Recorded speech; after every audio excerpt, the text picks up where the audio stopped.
MI farm MI ফার্মে গিয়ে আমি কি করলাম, মেনু দেখলাম, মেনু দেখার পরে এটা আসলো, ঠিক আছে? এই দেখেন আমাদের মডেল দেখছেন, সেম মডেল না? পুরো এক্সকিউজ, হ্যাঁ। আমাদের ফোনটা কি গ্লোবাল মোশন, আমরা কি করবো, গ্লোবাল মোশন একটা ক্লিক দিব, দিয়ে এখানে সর্বোপরি যে ফাইলটা থাকবে ওটা ডাউনলোড করে নেব। ডাউনলোড করা শেষ, এখন আমরা ফাইল ফ্লাশ করব, ঠিক আছে?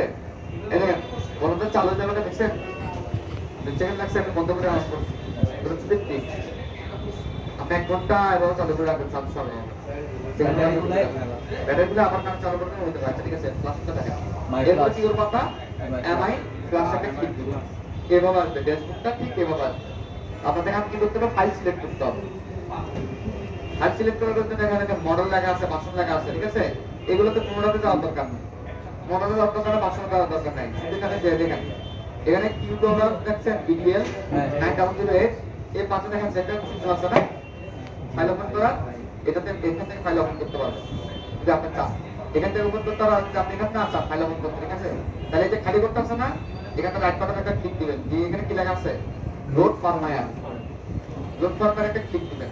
তারপর আপনাদের যখন ফাইল আছে এটা, হ্যাঁ, আপনি ফাইলটা সিলেক্ট করে দিবেন। আমি এটা ডাউনলোড করছি, কারণ আমার কাছে ফাইল আছে এটা, ঠিক আছে? ফাইল এটা এভাবে থাকবে, আমি এই আপনারগুলো কিন্তু এভাবে থাকবে, ঠিক আছে? আপনি কি করতে হবে, ইমেজ ফাইল এখানে সিলেক্ট করে দিতে হবে, এভাবে থাকবে, দিয়ে লোডে দিয়ে দিবেন না, দেখেন খালি না এখানে লোডে দিয়ে দিবেন, দিয়ে দিলে এখানে সম্পূর্ণ ফাইলগুলো কি হবে, শো করবে, ঠিক আছে? তারপর আপনি এখানে শুধু কি করবেন, যখন ফাইল শো করবে তখন এই ফ্ল্যাশের অপশনটা আছে না, এটা পপ আপ হবে। এখন তো আপনার হাইড করা আছে, এটা তখন পপ আপ হবে। পপ আপ হলে পরে কি করবেন, আপনি ফ্ল্যাশটা ক্লিক দিয়ে আবার টেস্ট পয়েন্ট ধরবেন, সেম মেথড টেস্ট পয়েন্ট ধরে কাজের জন্য ফ্ল্যাশ, আর কোনো কাজ নেই। টেস্ট পয়েন্ট ধরে কেবল ঢুকে দিতে হবে। জি, তাহলে এখন আমাদের এটা কাজ শেষ, ঠিক আছে? আমরা এটা একটু সেট আপ করে নিই, হ্যাঁ।